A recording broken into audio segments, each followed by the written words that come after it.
Shark tank India में पहली बार कोई लड़की आके शार्क के नंबर लेके चली गई। तो ये नंबर लेने आई आपका?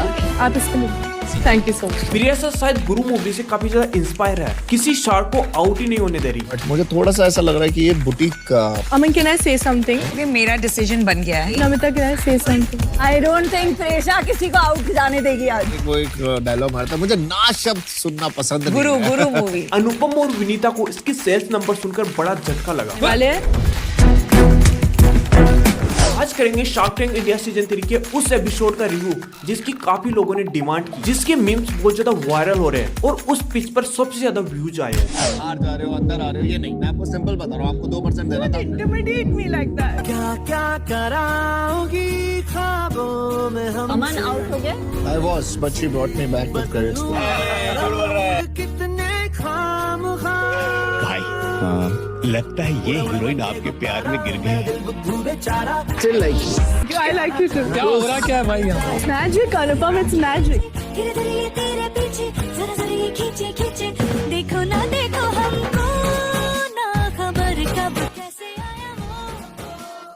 द सिनेमन किचन ये एक बेकरी ब्रांड है। इसे 2019 में प्रियासा सलूजा ने एक बीमारी की प्रॉब्लम को लेकर शुरू किया था। प्रियासा को पीसीओएस था। पीसीओएस एक फीमेल डिजीज होती है। इस डिजीज के अंदर आप डेयरी प्रोडक्ट और शुगर को यूज नहीं कर सकते। स्टार्टिंग में ये खुद के लिए प्रोडक्ट बनाती और इसकी रेसिपी इंस्टाग्राम पर शेयर करती। इसने सोचा अगर इस प्रोडक्ट को शुगर और ग्लूटेन फ्री हेल्थी प्रोडक्ट की तरफ प्रमोट करे तो ब्रांड बनाया जा सकता है। तो यहाँ से शुरुआत हुई द सिनेमन किचन की। प्रियासा एक मार्केटिंग एजेंसी में काम करती थी। जॉब के साथ साथ ही 50,000 रुपए लगाकर बेकरी को शुरू किया था। इसका बिजनेस बूस्ट स्टार्ट स्टार्टअप है। बूस्ट स्टार्ट स्टार्टअप वो होता है जिसमें आप खुद का पैसा लगाते हो और जो कंपनी को प्रॉफिट होता है उसको री इन्वेस्ट करते हो। इसकी एक पर्सनल स्टोरी बताता हूँ। बिजनेस शुरू करने के लिए इसके पास सिर्फ 50,000 रुपए थे। बेकरी के लिए कुछ सामान खरीदने के बाद पैसे खत्म हो गए। अब इसको लोगो डिजाइन करवाना था।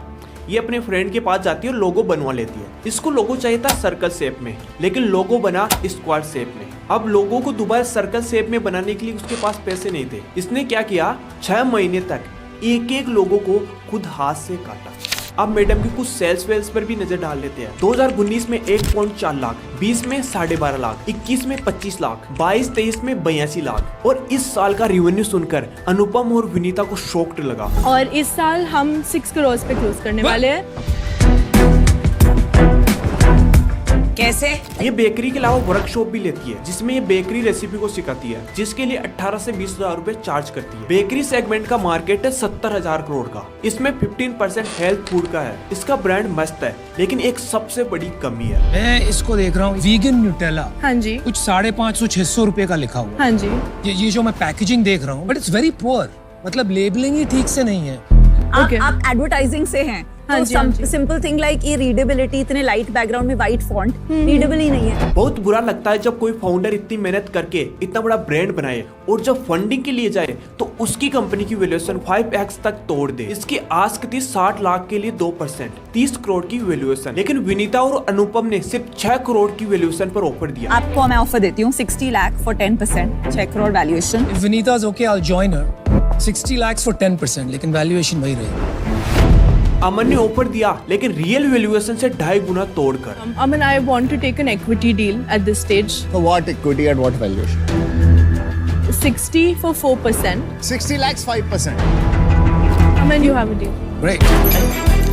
जैसे कि कोई भी फाउंडर शार्क टैंक में जाता है तो फंडिंग के साथ साथ और भी फायदा होता है। अब इसको शार्क टैंक में जाने से क्या फायदा मिला, एक तो फंडिंग मिल गई और दूसरा दीपेंद्र के नंबर भी मिल गए। हालांकि दीपेंद्र पूरी तरह सपोर्ट नहीं करेंगे, लेकिन कुछ तो गाइड करेंगे। इसकी सेल्स 4x तक बढ़ गई। जहाँ पर ये हर महीने 80 से 90,000 का धंधा बना रही थी, वहीं पर ये 3 से 4 लाख का धंधा करने वाली है। अब यहाँ तक आ गए तो इससे कुछ सीख के भी जाओ। पहली लर्निंग है अपनी वीकनेस को स्ट्रेंथ बनाओ। इसको पीसीओएस था तो ये कभी ऐसा नहीं सोची कि मुझे बीमारी है, मैं एक वुमन हूँ, मैं क्या कर सकती हूँ। दूसरा, काफी लोग मुझे बोलते हैं कि सर मैं ये करना तो चाहता हूँ, मैं ये बिजनेस तो स्टार्ट करना चाहता हूँ, लेकिन मेरे पास पैसे नहीं है। इसने सिर्फ 50,000 रुपए से स्टार्ट किया था और आज 30 करोड़ की कंपनी है। आपके पास 10, 20, 50,000 रुपए कितने भी है, कम से कम शुरू करो दोस्त। शार्क टैंक इंडिया सीजन 3 के हर एपिसोड का रिव्यू कर रहा हूँ, तो सब्सक्राइब कर लो यार।